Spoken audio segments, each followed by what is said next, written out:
thank you all. Let's see, that's Avery, Caroline, Joel, Lauren, and Michael. So those are triplets, the little ones. It's great to be here, and it's great to see so many young people energized and excited about the conservative movement. It's a movement that I think is gaining a lot of momentum. Just by way of introduction, though, I spent the entire day out at the right after the plane crashed into the IRS building. Spent the whole day out there with the APD, FBI, and pretty interesting time for that to happen. I'm the ranking member on the Homeland Security and Intelligence Subcommittee, so we were very concerned initially when the reports came in. It was an intentional attack. The good news is it's not related to any terrorist organization. It was an isolated event, and it was someone very disgruntled with the IRS. Well, I get disgruntled with the IRS a lot too, but there's a good way to address your grievances in a bad way, and that was a very awful way to address that. In fact, there are 2 fatalities, and then 3, including the pilot, and 13 people were injured out there, federal employees. So a very somber day to be out there. But having said that, I just want to tell you a little bit about myself. And I was always driven to public service, politics. Spent a lot of time in the Justice Department. Was a federal prosecutor in the Public Integrity Section. Worked for John Cornyn as his Deputy Attorney General, and then headed up the Counterterrorism Section in the U.S. Attorney's Office here in Texas. And the war on terror kind of got me. That's when I first ran sort of on that issue. But since that time, it's the conservative agenda has really taken on a life of its own. And I want to back up to what I thought was kind of the seminal vote in the House of Representatives, a very tough vote, a vote that I actually went against my own president on, and my leadership on, and it was the bailout vote, the TARP. And there was a lot of pressure on us to vote for that. But at the end of the day, to me, it would defy everything I ever stood for, and that is, the government taking over the financial industry.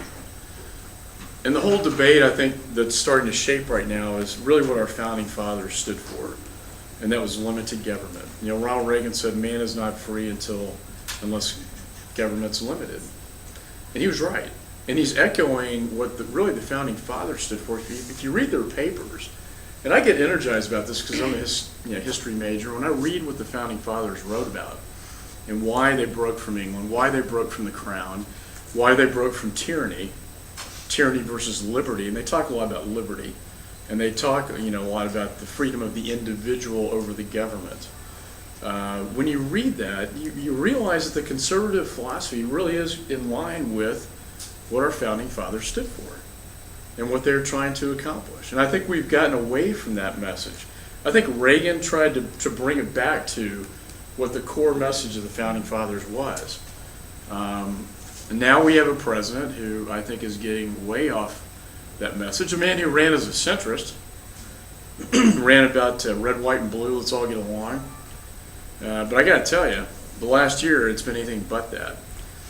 He has not governed from the center. He's not worked in a bipartisan way. In fact, Nancy Pelosi and Reid and the president, of course, the president's just let Pelosi run the House. They've stiff-armed us out of the process. Now, we talk about process violations. A lot of people don't really care, but I think it's starting to resonate because people see it as an abuse of power. That this is not a democracy in action anymore. It's more of a dictatorship. You have a supermajority in the House and the Senate and now in the White House. And nothing can stop them. Their attitude is, we got the numbers, you're irrelevant. We're not going to give you a seat at the table, you don't count. Okay, so then what happened? Really the issue of jobs in the economy, but what they did was they started talking about cap and trade and national energy tax. They went off on the health care debate, which I believe we need to reform health care, but not this way, which will kill small business, which will kill jobs. And the American people started to wake up to this, and they thought, this isn't the change that this isn't the change we voted for. And independents now, if you look at the polls, independents are starting to come over to our side now. It's incredible. And young people like yourselves. I remember speaking to this group before, there were probably like 10 people. I mean, the fact that there are probably 50 of you here is amazing.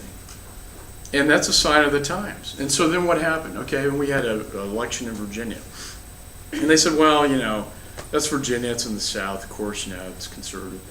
Okay, New Jersey. It's kind of hard to argue. I mean, New Jersey's a Democrat state. We won that election.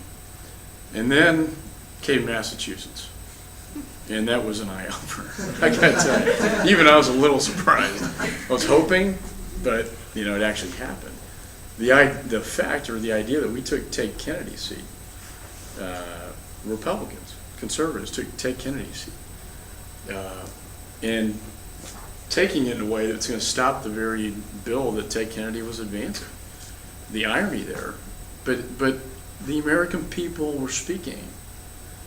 And I think this administration to this day is still tone deaf to the American people. The American people are really rising up, and whether it's the Tea Party movements or just average Joes, independents, conservatives, all standing up saying, wait a minute, you need to stop this. This is what I love about democracy.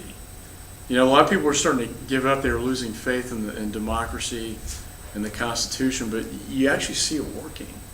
And this is what the Founding Fathers envisioned, that, you know what, when they don't like what they're seeing, when they see one party in power, a supermajority, they're going to rise up and change things, and they have. Now with Scott Brown in the Senate, no longer do they have the supermajority in the Senate where they can cram anything they want, because the attitude was, screw you, we got the numbers. We can get this passed. Now, all of a sudden Obama's coming to our Republican retreat saying, gee, I want to reach out to y'all. Gee, I want to sit down and talk to you. Why don't you come to the White House, we'll have a healthcare summit. And it's really, after a year of not talking to us at all, we're going to televise the healthcare debate live on C-SPAN, remember that? Didn't happen. Didn't happen. I mean, far from it. It was all backroom deals. The kind of stuff that people hate about Washington. These backroom deals being cut to buy votes. Now, as a federal prosecutor, Republican Terry, that's, to me, it's kind of like legalized bribery, you know, taking place on the House floor to buy the votes. And that's I think the American people finally are standing up and saying enough. And they actually kind of like divided government, I think, which is why I feel so strong. I mean, 6 months ago, I wasn't sure about this statement, but I think I can say very strongly now that I am convinced that in the 2010 elections in November, we're going to take back the House of Representatives.